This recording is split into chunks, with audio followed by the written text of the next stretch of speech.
Bismillahirrahmanirrahim. Assalamualaikum warahmatullahi wabarakatuh. Waalaikumsalam warahmatullahi wabarakatuh.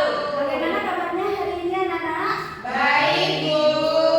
Sebelum kita memulai pembelajaran, marilah kita berdoa agar materi pembelajaran yang kita laksanakan hari ini bermanfaat ke depannya. Untuk ketua kelas silakan dipimpin. Baik, untuk memulai pembelajaran kita pada pagi hari ini agar lebih barokahnya, berdoa dalam hati, mulai.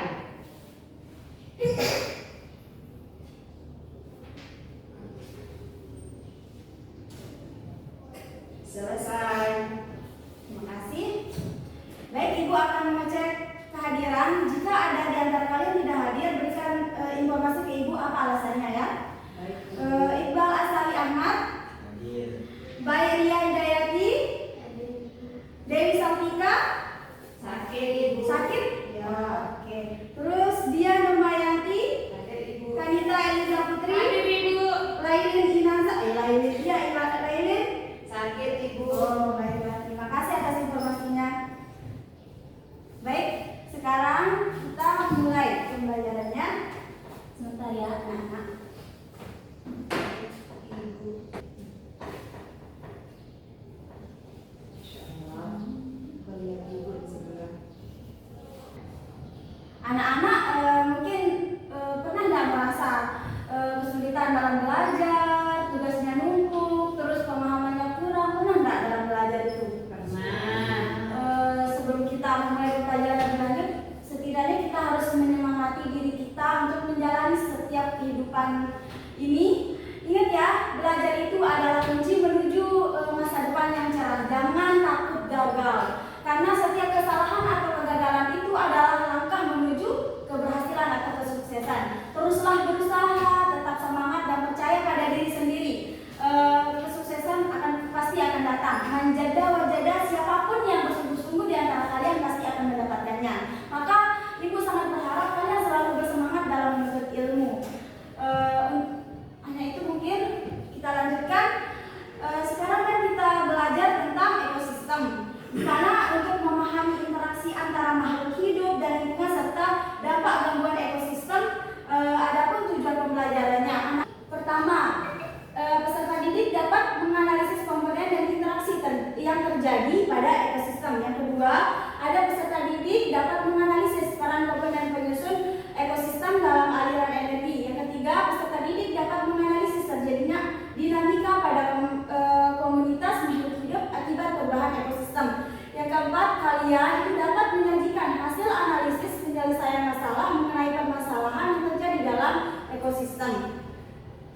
Adapun untuk pembelajaran kali ini atau materi kali ini, Ibu itu menilai dari beberapa aspek. Seperti pertama, asesmen formatif atau selama pembelajaran itu Ibu menilai dari sikap kalian, baik dari sikap kalian di mana gotong royong dalam kelompoknya, kerjasama dalam kelompok, dalam diskusi. Terus dalam bentuk lembar penilaian, Ibu memiliki lembar penilaian untuk sikap yang bergotong royong. Begitupun untuk sikap lembar penilaian berpikir kritis yang terintegrasi dengan penilaian pengetahuan. Itu pun berbentuk lembaran juga ya, anak-anak.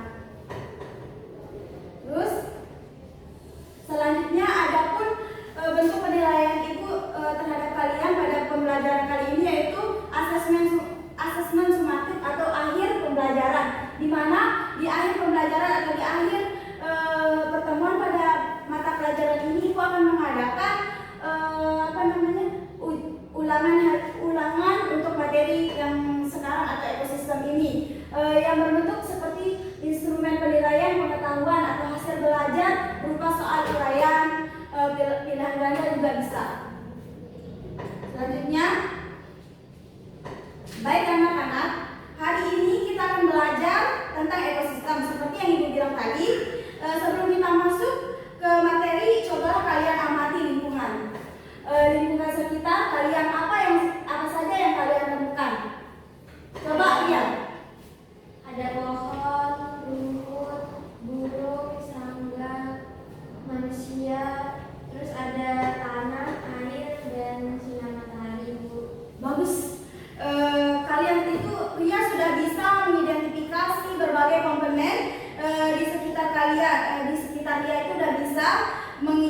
identifikasi. Sekarang coba apakah di lingkungan itu terdiri dari makhluk hidup saja? Dia coba jawab. Oh, dia Tidak, Ibu.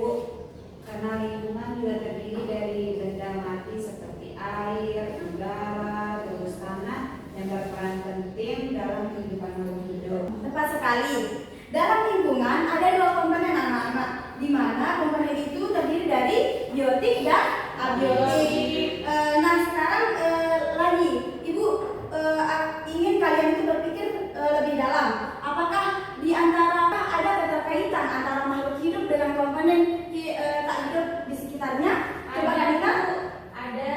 Ada keterkaitannya. Jadi makhluk hidup itu saling bergantungan, misalnya tumbuhan sebagai sumber makanan, hewan yang memangsa atau menjadi mangsa, serta manusia yang mengelola lingkungan. Luar biasa. Kanita udah bisa mengidentifikasi hubungan atau keterkaitan antara makhluk hidup dengan komponen tak hidup. Jadi dalam ekosistem semua komponen baik yang hidup maupun yang tidak hidup itu memiliki keterkaitan satu sama lain. Misalnya tumbuhan membutuhkan air dan sinar matahari untuk fotosintesis, sedangkan hewan juga membutuhkan oksigen untuk bernapas. Begitu pula dengan manusia yang memanfaatkan tanah untuk bercocok tanam. Setelah memahami keterkaitan ini, kita akan masuk lebih dalam ke dalam konsep ekosistem. Untuk belajar, apakah kalian siap untuk belajar? Siap. Terima kasih ya anak-anak. Baik, kita akan belajar. Adapun submateri pembelajaran kita pada hari ini yaitu pertama pengertian ekosistem, yang kedua ada komponen ekosistem, yang ketiga ada interaksi antar ekosistem, yang keempat macam-macam ekosistem, aliran energi dalam ekosistem, piramida ekosistem, produktivitas ekosistem, daun biokimia, perubahan ekosistem, dan begitu pun kesimpulan. Materi pertama yaitu tentang pengertian ekosistem. Pertama, definisi ekosistem itu apa? Ekosistem adalah sistem ekologi yang terbentuk dari hubungan timbal balik antara makhluk hidup dengan lingkungannya. Ekosistem itu terdiri dari dua komponen. Apa? Komponen abiotik dan komponen biotik. Apa itu komponen biotik? Komponen hidup. Ya, apa abiotik? Tidak hidup. Nah, pinter. Apa ya? Terdiri dari apa saja abiotik itu? Abiotik air, udara. Pinter. Terus ekosistem dapat berskala kecil atau akuarium, termasuk itu akuarium, kolam atau besar, hutan, hujan tropis maupun lautan. Selanjutnya ada pun komponen yang seperti yang Ibu bilang tadi, ada biotik dan abiotik. Nah, komponen biotik ini terdiri dari pertama produsen, kedua konsumen, ketiga dekomposer, yang keempat detritivor. Nah, apa itu produsen? Anak-anak, produsen itu adalah organisme yang menghasilkan makanan sendiri melalui fotosintesis atau kemosintesis. Terus yang kedua, apa itu konsumen? Organisme yang memperoleh energi dengan memakan organisme lain. Yang ketiga, dekomposer adalah organisme pengurai yang menguraikan sisa makhluk hidup menjadi unsur hara yang dapat digunakan kembali. Komponen abiotik terdiri dari cahaya matahari, sumber energi utama bagi kehidupan, air,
seperti belalang memakan tumbuhan lalu dimangsa oleh konsumen sekunder atau karnivora kecil. Apa itu karnivora kecil di sini?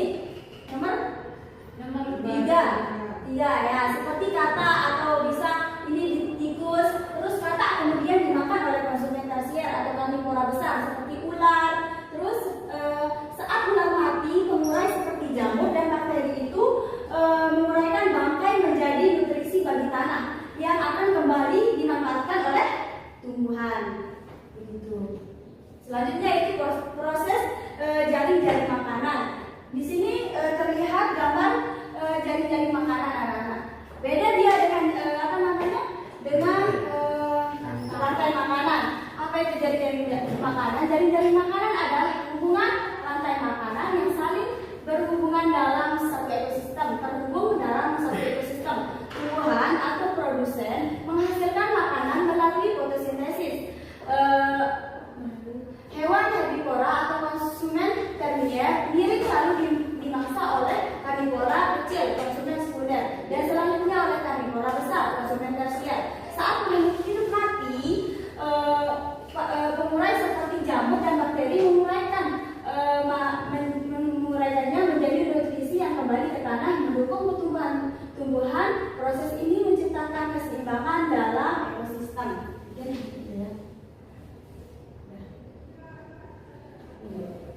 Selanjutnya yaitu materi perubahan ekosistem.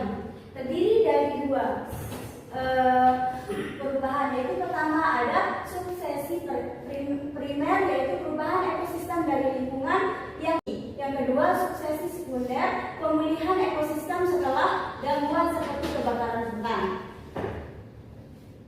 Nah, sekarang Ibu Guru akan memberikan video tentang bagaimana permasalahan hama dapat mengganggu keseimbangan ekosistem. Simak baik-baik ya videonya, karena setelah menonton video akan kita berdiskusi tentang masalah hama yang ada di video tersebut. Mohon diperhatikan ya anak-anakku. Baik Ibu. Ratusan hektar sawah di Kampung Sawah Cilacap, Kabupaten Sukabumi, Jawa Barat terancam gagal panen karena diserang oleh hama tikus.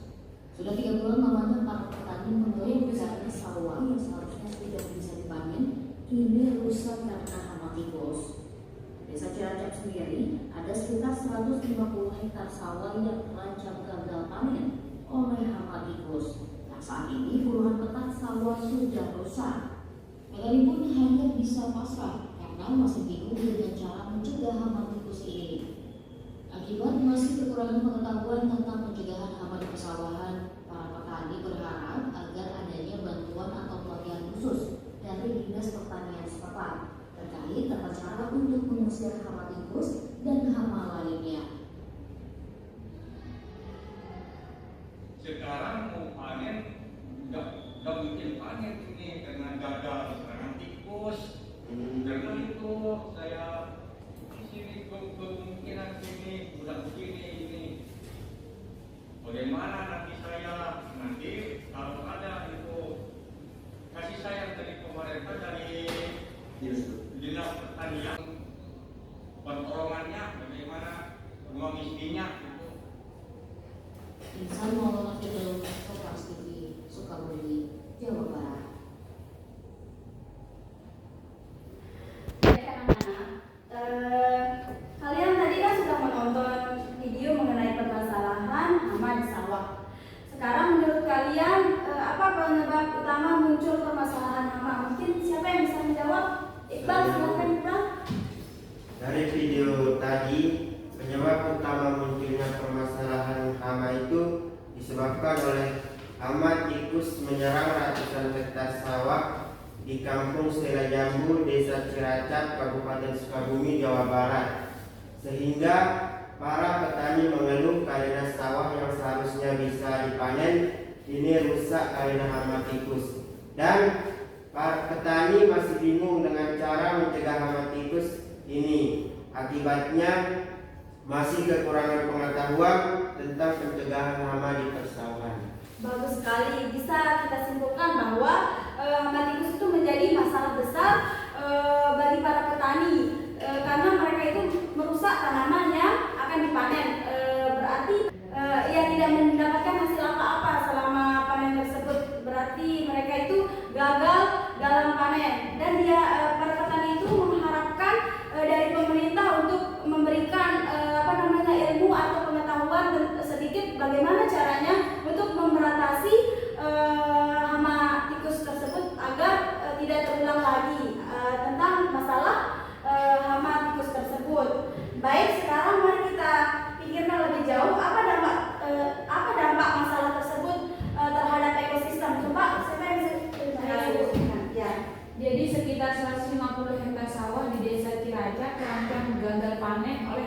tikus, dan puluhan petak sawah sudah rusak. Betul sekali. Jadi dampaknya ini tidak hanya dirasakan oleh para petani, tetapi juga bisa berpengaruh pada ekosistem. Jika hasil panen berkembang, maka berkurang, maka persediaan makanan itu juga terganggu. Walaupun kita itu bukan petani, tapi kan kita juga bergantung pada petani. Bagaimana petani itu bisa memproduksi, bisa merawat pertanian mereka. Apabila mereka gagal, kita juga akan merasa kesusahan karena di mana kita juga membutuhkan membutuhkan bahan-bahan pokok seperti beras, cabai dan lain-lain, sayur-sayuran juga dari petani. Apabila dia itu gagal, berarti kita juga berdampak pada hal tersebut. Itu. Sekarang menurut kalian itu bagaimana cara mengatasi permasalahan ini? Siapa Saya yang Ibu. coba? Menurut saya petani berharap adanya bantuan atau pelatihan khusus dari Dinas Pertanian setempat terkait tata cara untuk mengusir hama tikus dan hama lainnya. Terus petani juga memohon pertolongan dari pemerintah atau Dinas Pertanian untuk mengatasi masalah ini. Tepat sekali. Jadi dalam mengatasi masalah hama kita itu tidak hanya bergantung pada pestisida, tetapi juga bisa mencari solusi lain seperti metode alami atau bantuan dari ahli pertanian. Dari diskusi kita bisa menyimpulkan bahwa ratusan hektar sawah di Desa Cilacap terancam gagal panen akibat hama tikus. Petani mengalami kesulitan karena kurangnya pengetahuan dalam mencegah hama, sehingga mereka membutuhkan bantuan dari pemerintah. Nah, setelah memahami hal ini, menurut kalian itu bagaimana keterkaitan antara permasalahan ini dengan keseimbangan ekosistem? Apakah dia berpengaruh pada ekosistem? Permasalahan hama pada ekosistem? Berpengaruh besar atau kecil? Besar. Setelah memahami hal ini, menurut kalian itu bagaimana keterkaitan antara permasalahan ini dengan keseimbangan ekosistem? Mari kerjakan LKPD yang akan Ibu bagikan kepada kalian sekarang ya. Sebentar. Ibu akan membagikan LKPD.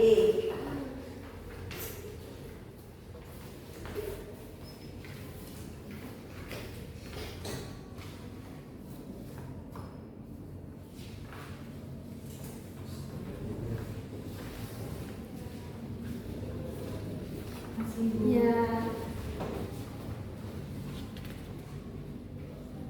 Silakan kerjakan di LKPD itu dan sekarang Ibu Guru akan membagi kalian menjadi beberapa kelompok. Setiap satu kelompok itu terdiri dari 5 orang. Ini dan anak satu orang ini 5. Ini udah Ibu bagikan tadi LKPD-nya. Mohon untuk diskusikan bersama teman-temannya tentang isi LKPD tersebut. Silakan ya, Ibu beri waktu 30 menit. Sudah cukup? Apakah cukup? Cukup. Oke, terima kasih. Silakan dikerjakan.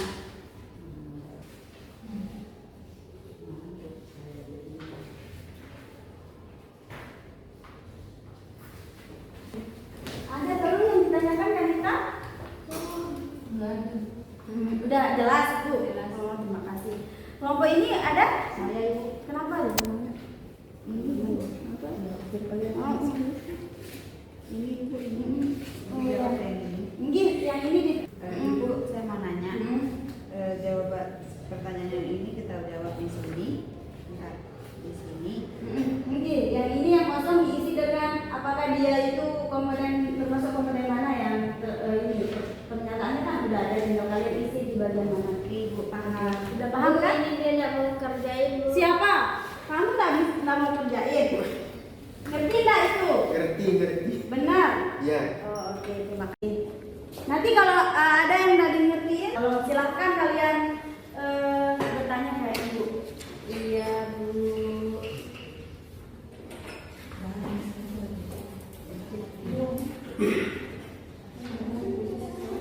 Sekarang setiap kelompok akan mempresentasikan hasil diskusinya. Mungkin untuk kelompok 1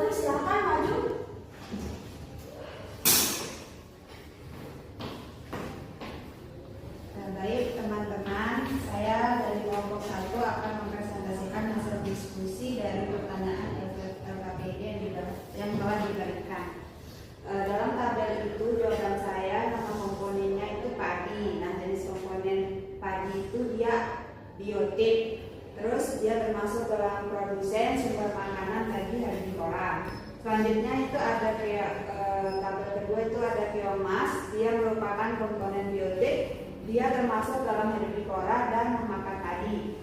Selanjutnya ada petani, termasuk dalam terus komponen terakhir itu ada udara. Komponennya itu dia abiotik yang menyediakan oksigen dan karbon dioksida. Selanjutnya pertanyaan di sebelahnya itu berdasarkan wacana pertama mengenai permasalahan ekosistem sawah, identifikasi permasalahan yang muncul dalam wacana tersebut. Jadi wacananya itu pertama ada serangan hama keomas merusak tanaman padi, kedua petani kesulitan mengendalikan populasi keomas meskipun sudah menggunakan pestisida. Terus produksi pangan menurun akibat kerusakan tanaman padi, sudah hujan tinggi meningkatkan kelembaban yang mendukung perkembangbiakan hama. Selanjutnya di sana bagaimana cara mengendalikan populasi biomas agar tidak merusak tanaman padi dan mengurangi kerugian petani.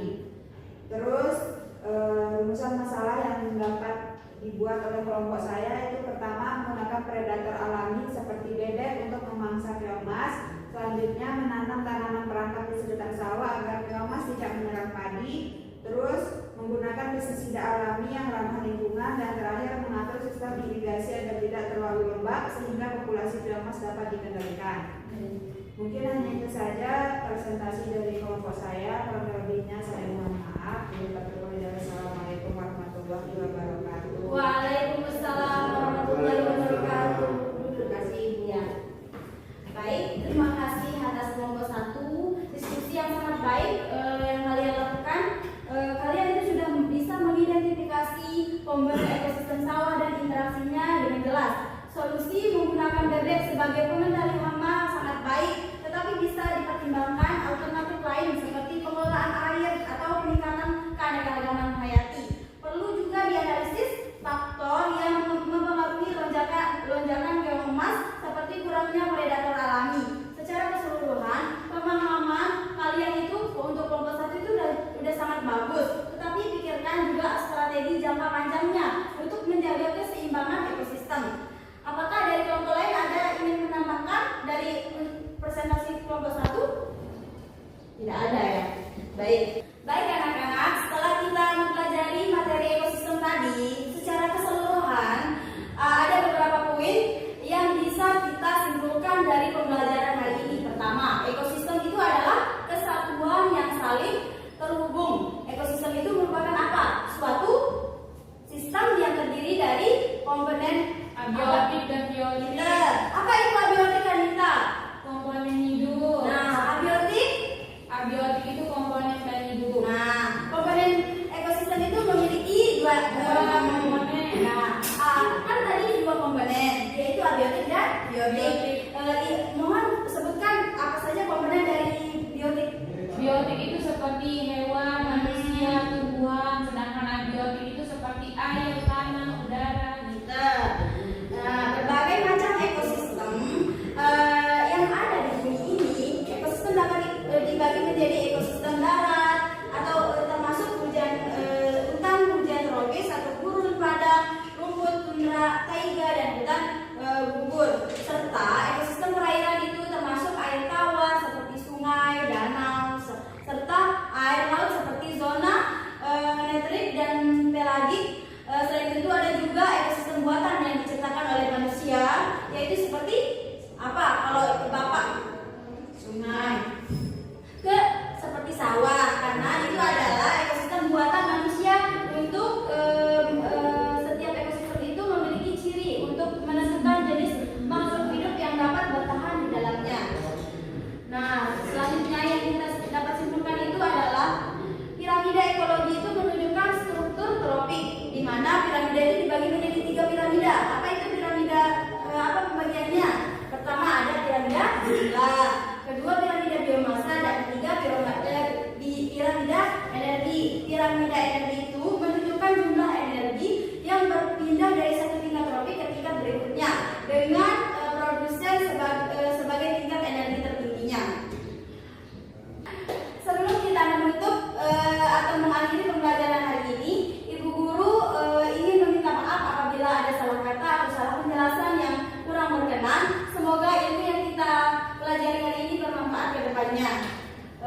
Mungkin sebelum itu juga, sebelum kita menutup, ibu minta tolong untuk mengisi refleksi yang ibu bagikan ini, karena setiap karena kita itu diharuskan untuk ada apa? Refleksi antara guru dan murid. Saya beri waktu 2 menit saja. Udah ibu, oke, terima kasih. Terima kasih.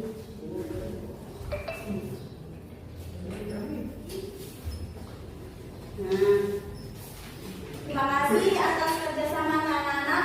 Mari kita tutup pembelajaran hari ini dengan doa bersama. Kepada ketua kelas, silakan untuk dipimpin doanya. Baik, untuk mengakhiri pelajaran kita pada pagi hari ini, marilah kita berdoa mulai. Robbi sholli sadri wa yassirli amri wahlul 'uqdatam min lisani yafqahu qawli. Terima kasih atas kerjasamanya anak-anak. Sampai jumpa di pertemuan selanjutnya. Wassalamualaikum